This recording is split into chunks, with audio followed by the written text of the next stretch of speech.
할렐루야. 주님의 은혜와 사랑이 여러분 모두에게 함께하기를 주의 이름으로 축원합니다. 우리 미성대학교 제20회 학위 수여식 갖게 됨을 진심으로 축하드리고, 이상훈 총장님과 모든 교수, 교직원 여러분과 또 김진일 이사장님과 모든 이사분들의 수고에 감사드립니다.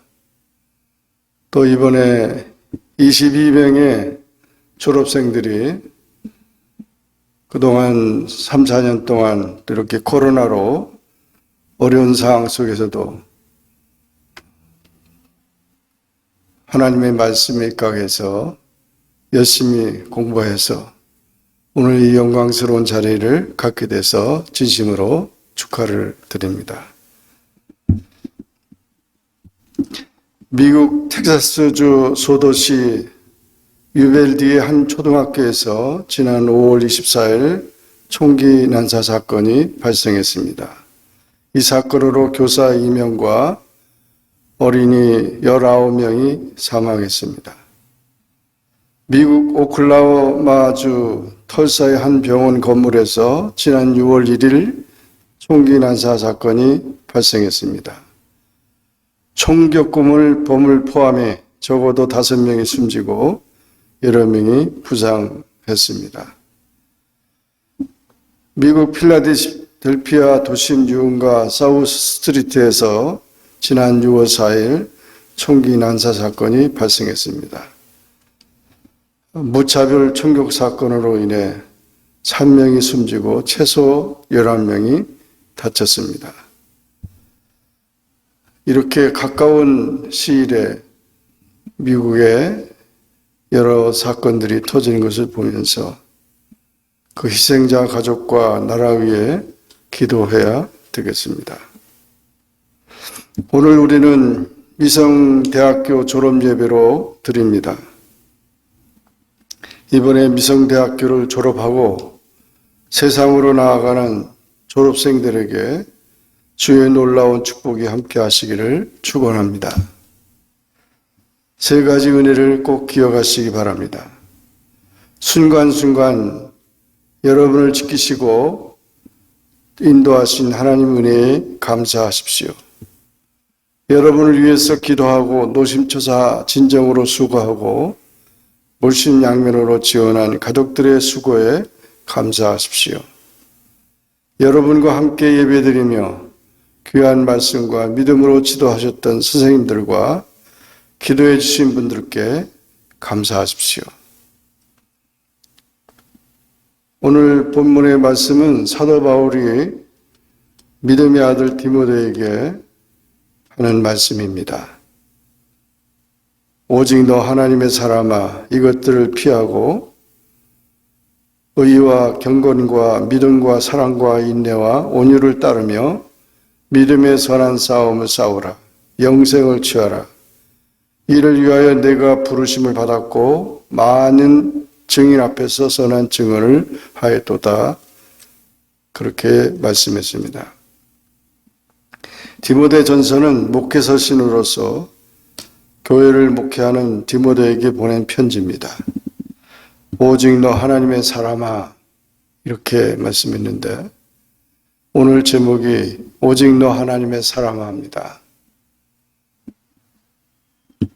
하나님의 사람이라는 호칭은 디모데로 하여금 자신이 어떠한 존재이며 어떤 삶을 살아야 마땅한 것인가를 일깨워 줍니다. 하나님의 사람이란 하나님께 속한 사람을 말합니다. 구약시대에는 하나님의 부르심을 받고 하나님으로부터 특별한 사명을 부여받은 사람을 의미했습니다. 예를 들면 모세, 사무엘, 엘리야, 엘리사와 같은 사람들을 하나님의 사람이라고 불렀습니다. 하나님의 사람은 지극히 영광스러운 호칭입니다. 그런데 사도 바울은 영적인 아들 디모데에게 너 하나님의 사람이라고 불렀습니다. 우리 그리스도인은 누구나 다 하나님의 사람입니다. 요한복음 1장 12절에 영접하는 자 곧 그 이름을 입는 자들에게는 하나님의 자녀가 되는 권세를 주셨다고 말씀하였습니다. 베드로전서 2장 9절에서는 오직 너희는 택하신 족속이요 왕 같은 제사장들이요 거룩한 나라요 그의 소유된 백성이라 했습니다. 바울이 디모데에게 사용한 하나님의 사랑하는 호칭은 존귀하고 영광스러운 이름입니다. 우리 모두는 하나님의 사람이라는 사실을 기억해야 합니다. 어떻게 해야 하나님의 사람이라고 불려질 수 있습니까? 오늘 본문은 11절에 오직 너 하나님의 사람아 이것들을 피하라. 피하는 사람입니다. 피하고라는 말은 히브리어로 휴게인데 이것들이란 앞에 4절부터 10절에 언급된 멸망의 요인들을 가리킵니다. 하나님이 사람이 아닌 것을 말하는 것입니다. 이단적 교훈과 돈을 사랑하는 위험을 피하라는 것입니다. 교만한 자를 피하라는 것입니다. 저는 교만하여 아무것도 알지 못하고 변론과 언쟁을 좋아하는 자니 마음이 부패한 자를 피하라는 것입니다. 이로써 투기와 분쟁과 회방과 악한 생각이 나며 마음이 부패해지고 진리를 잃어버려 경건을 이익의 재료로 생각하는 자들의 다툼이 일어나느니라. 부하려 하는 자들을 피하라는 것입니다. 그러나 지족하는 마음이 있으면 경건이 큰 이익이 되느니라. 우리가 세상에 아무것도 가지고 온 것이 없음에 또한 아무것도 가지고 가지 못하리니 우리가 먹을 것과 입을 것을 있은즉 족한 줄로 알 것이니라. 부하려 하는 자들은 시험과 올무와 여러 가지 어리석고 해로운 정욕에 떨어지나니 곧 사람으로 침륜과 멸망에 빠지게 하는 것이라.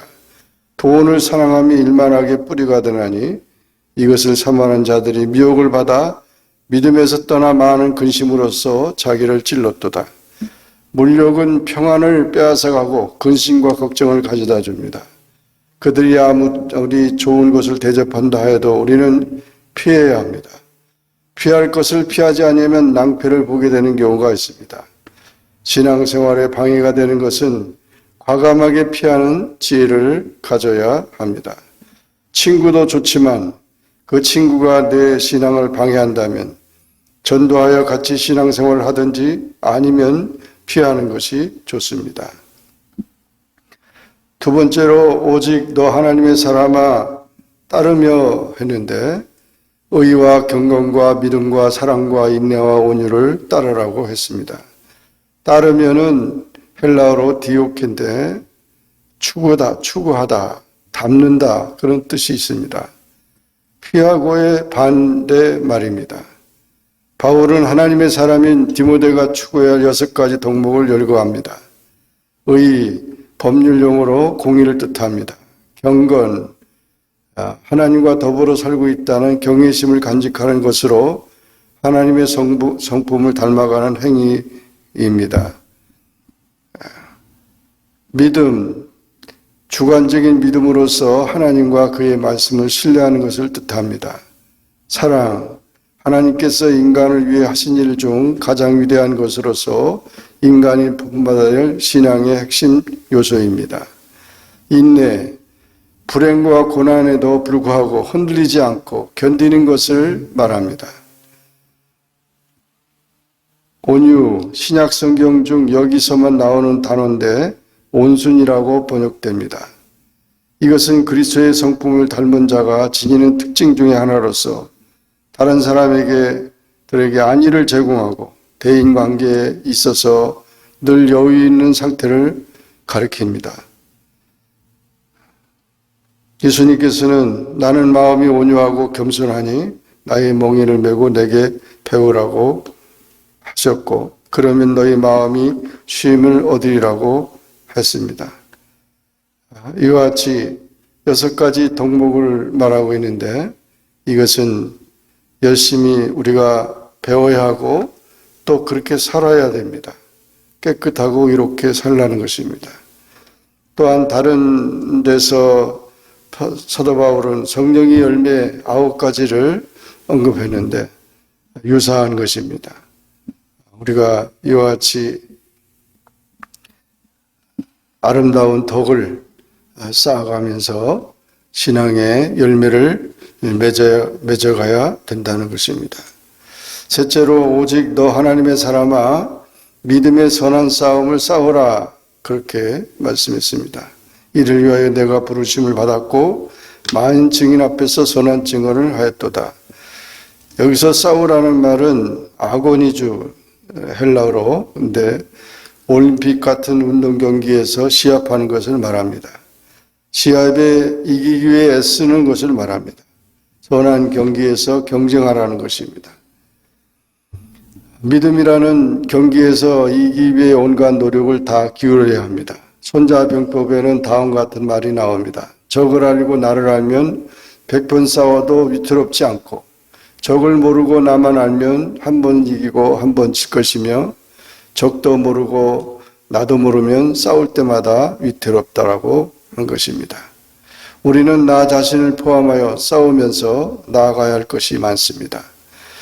이 싸움이라는 표현을 했는데 이 세상 싸움과 선한 싸움의 차이는 분명히 있는 것입니다. 에베소 6장 12절에 우리의 씨름은 혈과 육에 대한 것이 아니요 정사와 권세와 이 어둠의 세상 주관자들과 하늘에 있는 악의 영들에게 대함이라고 했습니다. 하나님의 사람은 영적 전쟁을 잘 싸우는 용사가 되어야 합니다. 어떤 싸움이든지 예수 그리스도의 이름으로 승리해야 합니다. 우리는 세상을 이기고 마귀를 이기고 죄를 이기고 자기를 이기는 자가 되어야 합니다. 네 번째로 오직 너 하나님의 사람아 영생을 취하라 했습니다. 이를 위하여 내가 부르심을 받았고 많은 증인 앞에서 선한 증언을 하였도다. 영생을 취하라는 말은 에필라브라고 썼는데 꼭 붙잡으라는 뜻입니다. 홀드하라는 것이죠. 바울은 영생을 시합에서 이긴 자가 얻는 상급에 비유하며 그것을 꼭 붙잡으라고 권면하고 있습니다. 우리가 다 이 세상에 올 때 공설의 공수거라고 해서 가지고 오는 것이 없고 가지고 가는 것도 없지만 우리가 꼭 가지고 가야 될 것은 믿음으로 얻는 영생입니다. 그래서 영생이란 모든 싸움이 끝나고 죽음 이후에 최종적으로 하늘나라에서 얻게 되는 영광인 것입니다. 영국과 불란서가 1337년에서 1453년까지 100년 전쟁을 치렀습니다. 이 100년 전쟁에서 영국군은 프랑스의 도시 칼레를 공격해서 항복을 받고 맙니다. 이때 영국 왕 에드워드 3세는 자비를 구하는 칼레시의 항복 사절단에게 한 가지 조건을 말합니다. 좋다. 모든 칼레 시민들의 생명을 보장한다. 그러나 누군가 그동안 반항에 대한 책임을 져야 한다. 칼레 시민 전체를 대신해서 처형당할 대표자 6명을 선정하라고 합니다. 시민들 중에 한 사람도 선뜻 나서지 못하고 있는 순간에 칼레시에서 가장 부유했던 유스타스 생피에르가 일어섰습니다. 그리고 나머지 부유층의 사람들이 또 나왔는데 모두 7명이 나온 것입니다. 6명인데 7명이 되니까 또 복잡해지게 된 거죠. 그래서 결국 피에르는 제안하기를 내일 이튿날 나중에 나오는 한 명이 남고 나머지 6명은 영국군 진영으로 가자고 제안합니다. 날이 밝아서 이튿날 다 6명이 모였는데 오직 피에르만 나타나지 않았습니다. 그래서 피에르 집에 가보니까 이미 목숨을 끊어서 끊은 상태였습니다. 그래서 7명이 모두 살기를 바라는 마음으로 꿈틀 것을 알고 자기가 이미 스스로 목숨을 끊은 것입니다. 남은 6명은 영국 왕 앞으로 나갔고 교수들을 향했습니다. 그 순간 영국의 왕비가 처형을 만류하고 나섰습니다. 당시 임신 중이었던 왕비는 왕에게 그에게 관용을 베풀어 주어서 자신의 뱃속의 아기를 축복해달라고 왕에게 간청해서 결국 그들은 풀려나게 됐습니다. 한 사람으로 인해서 프랑스의 평화가 온 것입니다. 그로 인해 프랑스의 미래는 밝아졌던 것입니다. 정말 우리 예수님께서는 온 인류를 위해서 십자가를 지셨고 인류의 평화를 위해서 희생을 당하신 것입니다. 그리고 우리를 구원하신 것입니다. 이와 같은 위대한 삶에 우리도 초대를 받았습니다. 위대한 역사의 초대장은 단순합니다. 함께 하나님의 사람이 되는 여정에 동참하는 것입니다. 그리고 이 놀라운 여정 가운데 서로를 향하여 부르는 것입니다. 이들이 새로운 미래를 열어갈 것입니다. 오직 너 하나님의 사람아, 믿음의 선한 싸움을 싸우라. 너 하나님의 사람아, 위대한 미래의 주인공이 되어라. 우리는 사정복음 중생성결 신유재림을 외치는 성결인입니다. 누가 보더라도 성결인답게 생각하고 말하며 행동하여 하나님께 영광을 돌리시는 여러분 모두가 되시기를 주의 이름으로 축원합니다. 감사합니다. 기도하겠습니다. 주님 감사합니다. 저희들을 사랑해 주시고 어렵고 힘든 상황 속에서 하나님의 진리의 말씀을 탐구하고 또 하나님의 사람으로 훈련받게 하신 것 감사합니다. 모든 것을 이길 수 있는 하나님의 사람으로 굳게 세워주시고 또 피할 것은 피하고 취할 것은 취하며 선한 싸움, 믿음의 선한 싸움을 싸우며 하나님 나라, 하나님의 영광을 위해 헌신하는 귀한 아름다운 일꾼들이 되게 하시고 또 이 모든 일들을 섬기는 우리 미성대학교 총장님 비롯해서 모든 분들을 하나님께서 더 강하게 붙잡아 주시고 이 어렵고 힘든 상황 속에 사명을 잘 감당할 수 있는 귀한 주의 종들이 다 되게 하여 주옵소서. 예수님의 이름으로 간절히 기도하옵나이다. 아멘.